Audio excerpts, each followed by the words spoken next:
Bienvenidas y bienvenidos. Hoy nos vamos a meter en un tema que es una experiencia casi universal, pero que en medicina es un verdadero laberinto.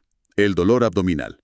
Puede ser desde una indigestión hasta una emergencia vital, pero todo empieza con esa misma señal. Y para navegar este laberinto, nuestro mapa será un capítulo del Harrison, Principios de Medicina Interna, que es, bueno, la Biblia para muchos médicos.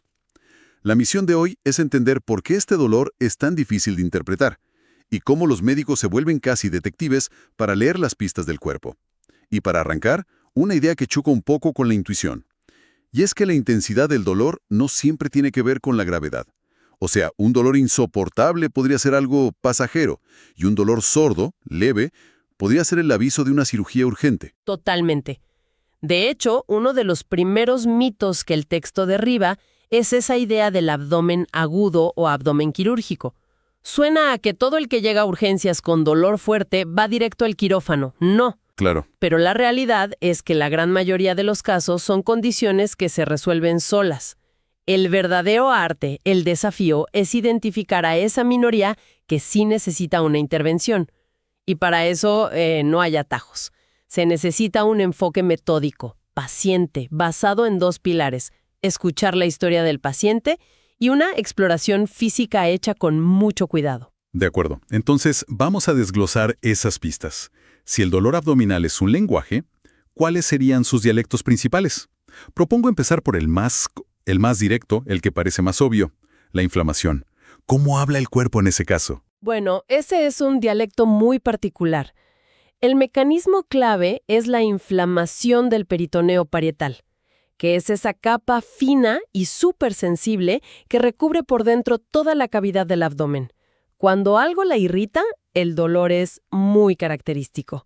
Es constante, es sordo y, lo más importante, está perfectamente localizado. El paciente puede señalar con un solo dedo y decir, es aquí. Ah, muy preciso. Y adoptan una postura muy típica. Se quedan completamente quietos. Porque cualquier vibración, cualquier movimiento, toser, estornudar, o incluso, fíjate, el movimiento del coche en un bache camino al hospital, les provoca una punzada de dolor agudísimo. O sea, el cuerpo se pone en modo, no me toquen, no me muevan. Exacto. Y aquí viene un detalle fascinante que explica por qué los casos varían tanto. La intensidad de ese dolor depende brutalmente de qué está irritando el peritoneo. ¿Cómo es eso? Imagina una úlcera que se perfora y libera de golpe todo el jugo gástrico del estómago. Es ácido, es estéril y provoca una reacción química violenta, un dolor casi explosivo. Es como derramar un químico corrosivo, una alarma de incendios inmediata. Justo. Ahora, compara eso con una perforación en el colon. Lo que se escapa son heces, y aunque están llenas de bacterias, su pH es neutro. La irritación es más lenta, es más bacteriana que química. El dolor inicial puede ser mucho más sordo, más localizado.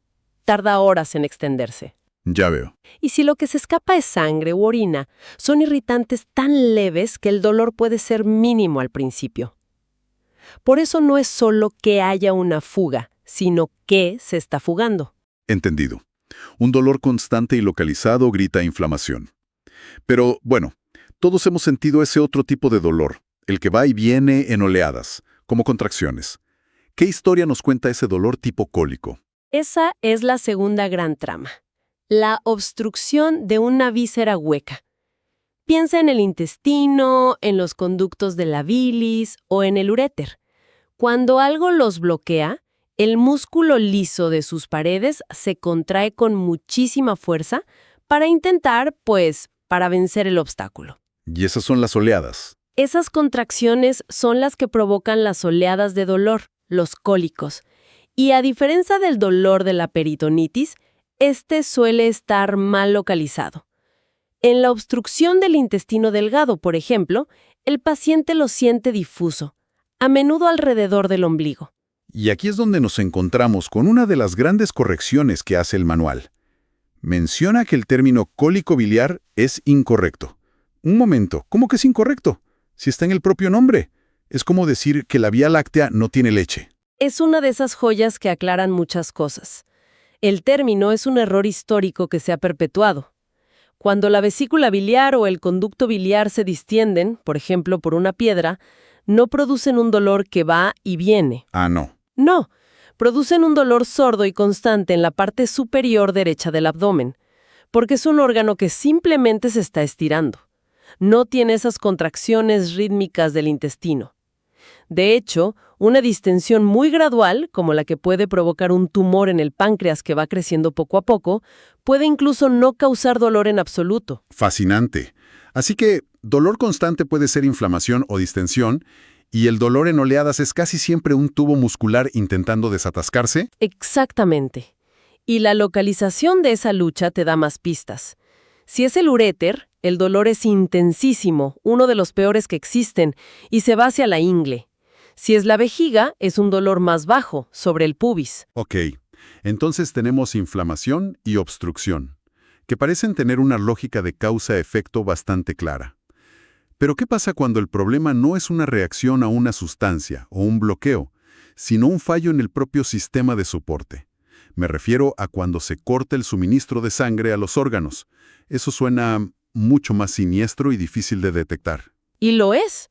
Este es el tercer gran mecanismo, los trastornos vasculares, y es una de las trampas más peligrosas en urgencias. El mito es pensar que una isquemia intestinal, la falta de riego, siempre se presenta como un dolor súbito y catastrófico.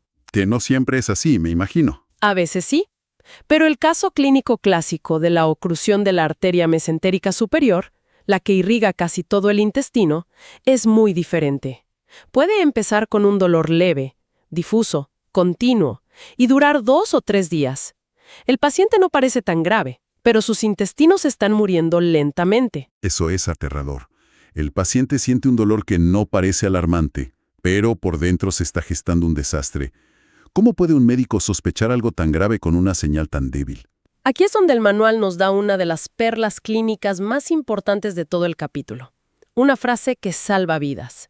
Hay que sospechar una isquemia mesentélica cuando hay un dolor que no guarda relación con los signos físicos. ¿Qué significa eso exactamente? Significa que tienes a un paciente, a menudo una persona mayor, con problemas de corazón que se está retorciendo de dolor, que te dice, es el peor dolor de mi vida. Pero cuando le palpas el abdomen, está blando. No hay esa rigidez, esa defensa muscular que ves en la peritonitis. No hay correspondencia. Exacto. Esa desconexión, esa disociación entre un síntoma subjetivo brutal y una exploración física casi normal es increíblemente inquietante. Es la bandera roja más grande que existe para pensar en un problema vascular.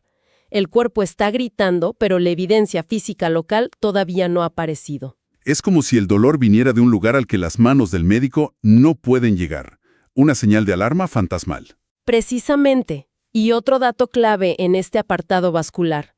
Si el dolor, sobre todo si es súbito y desgarrador, se va hacia la espalda, los flancos o los genitales, hay que pensar inmediatamente en la ruptura de un aneurisma de la arteria aorta. Todo esto nos deja claro que el dolor puede ser un pésimo narrador, pero la cosa se puede complicar todavía más. ¿Qué pasa si el culpable ni siquiera está en el abdomen? El manual habla de los grandes imitadores, el dolor referido, como una trampa diagnóstica. Es una trampa enorme, porque el cableado de nuestro cuerpo es un poco caótico. Los nervios que recogen la sensibilidad de diferentes zonas a veces convergen en la misma centralita en la médula espinal. Y el cerebro no sabe distinguir bien el origen. Entiendo. El imitador por excelencia es el tórax. Un infarto de miocardio, sobre todo de la cara inferior del corazón, una neumonía, una pericarditis o una embolia pulmonar. Todas pueden empezar con un dolor intenso en la parte alta del abdomen, simulando una úlcera o un problema de vesícula. Es como un cortocircuito. Una avería en el piso de arriba hace que salten las alarmas en el de abajo. Es una analogía perfecta. Y para evitar caer en la trampa, el manual ofrece una pista de exploración física muy sutil. En el dolor referido de origen torácico, si le pides al paciente que inspire profundamente, la contractura de los músculos del abdomen tiende a relajarse. Ah, mira. En cambio, si el problema es abdominal, como una peritonitis, La pared muscular se queda rígida como una tabla, tanto al inspirar como al expirar. No se relaja. Y la lista de imitadores no acaba en el tórax. No, para nada. También problemas en la columna vertebral pueden dar dolor referido al abdomen. Un dolor que típicamente empeora con ciertos movimientos, como girar el tronco o toser, o incluso problemas en los testículos. Y cuando creíamos que ya lo teníamos todo controlado, aparecen causas que no son ni un órgano dañado, ni un bloqueo, ni un cableado defectuoso. Hablamos de problemas metabólicos o incluso de toxinas. Aquí el diagnóstico se convierte en una novela de detectives de alto nivel. Los ejemplos son memorables. Causas metabólicas. La diabetes, cuando se descompensa en una cetoacidosis, puede provocar un dolor abdominal terrible. Lo mismo con la uremia por un fallo renal o una crisis de porfiria. ¡Wow! Y para rizar el rizo, a veces una apendicitis es la que desencadena la cetoacidosis diabética. ¿Qué fue primero, el huevo o la gallina? Un escenario clínico de pesadilla. Totalmente. Y luego están las toxinas. El envenenamiento por plomo, el saturnismo, puede causar un cólico abdominal tan intenso que simula una obstrucción intestinal. Pero el ejemplo más espectacular es la picadura de la araña viuda negra. ¿En serio? Su veneno es una neurotoxina que causa calambres y una rigidez brutal en los músculos del abdomen y la espalda. El paciente llega a urgencias con un abdomen en tabla, durísimo, que es clínicamente indistinguible de una peritonitis generalizada. Increíble. O sea, que todo el equipo quirúrgico podría estar preparándose para una operación a vida o muerte, cuando la causa real es una pequeña picadura que el paciente a lo mejor ni notó. Exactamente. Demuestra que en medicina nunca puedes dar nada por sentado. Entonces, con esta cantidad de variables, con imitadores, pistas falsas y narradores poco fiables como el propio dolor, ¿cómo se llega a una conclusión? ¿La solución es simplemente meter a todo mundo en un escáner y ya está? Todo lo contrario. El enfoque que propone el manual es una defensa apasionada del juicio clínico, de poner a la persona por delante de la tecnología. El primer paso, y lo califica como el más valioso de todos, es la anamnesis, la historia que cuenta el paciente. Escuchar. Pero no es solo preguntar dónde duele. Lo más crucial es la cronología. ¿Cómo empezó el dolor? ¿Era leve y luego se intensificó? ¿Apareció antes o después de los vómitos? Esa narrativa, esa secuencia temporal, a menudo contiene la clave del diagnóstico. Es como reconstruir la escena del crimen a través del testimonio del único testigo, que es el propio cuerpo. No se podría decir mejor. El segundo paso es la exploración física, y el manual insiste en que debe ser meticulosa y sutil. De hecho, critica con dureza una maniobra clásica, la de buscar el dolor de rebote apretando profundamente y soltando de golpe. La describe como cruel e innecesaria. Me gusta eso. Que se defienda una medicina menos agresiva incluso en el diagnóstico. Si es cruel, seguramente hay una forma mejor de hacerlo. Y la hay. Propone alternativas mucho más elegantes y específicas. Por ejemplo, percutir suavemente el abdomen como si fuera un tambor. O la más sencilla de todas, pedirle al paciente que tosa. Ambas cosas sacuden ligeramente el peritoneo inflamado y provocan una punzada de dolor muy localizada. Ah, claro. Es lo que llama un signo de rebote en miniatura. Obtienes la misma información pero sin causar un dolor innecesario. ¿Y qué papel juegan entonces los análisis de sangre o las pruebas de imagen? Un papel importante, pero con matices. Nos advierte contra las conclusiones simplistas. Por ejemplo, la leucocitosis, el aumento de glóbulos blancos que asociamos a infección, Sí. pues puede estar altísima en algo no quirúrgico como una pancreatitis y ser completamente normal en un anciano con una apendicitis perforada. No es un indicador infalible. ¿Y eso de auscultar el abdomen para oír los ruidos intestinales? Siempre lo vemos en las series de televisión. Pues el manual es casi lapidario con eso.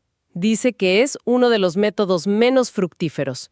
Una peritonitis gravísima puede cursar con ruidos intestinales perfectamente normales y un intestino paralizado puede no significar nada grave. Entiendo. En cuanto a las imágenes, hoy en día la tomografía computarizada, la ATC, idealmente de dosis reducida, ha reemplazado a las radiografías simples.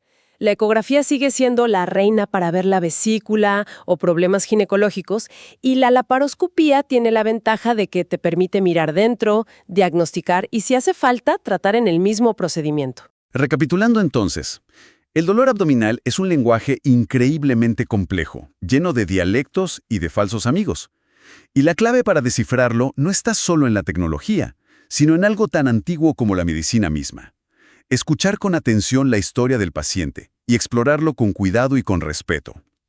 Hemos visto que el dolor es el gran imitador, con culpables que pueden estar en el corazón, en los pulmones o ser tan pequeños como una rana. Esa es la esencia. El mensaje principal es la primacía del juicio clínico.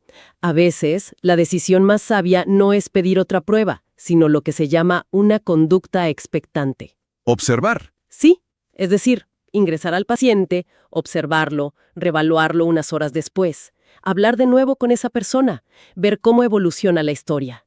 Ese dinamismo, ver la película en lugar de una sola foto, a menudo revela la verdadera naturaleza del problema mucho mejor que cualquier imagen estática. Y esto nos deja con una reflexión final. El manual menciona de pasada los llamados trastornos funcionales, como el síndrome de colon irritable. Ahí el dolor es muy real, pero no se encuentra ninguna anomalía estructural, ninguna inflamación, nada que lo explique. Y donde el estrés es un claro detonante. Y esto nos plantea una pregunta fascinante. ¿Qué nos dice sobre la profunda e inseparable conexión entre mente y cuerpo? El hecho de que uno de los dolores más comunes y complejos pueda no tener una causa física visible en un escáner, sino que esté ligado a mecanismos neuronales y emocionales que apenas estamos empezando a comprender.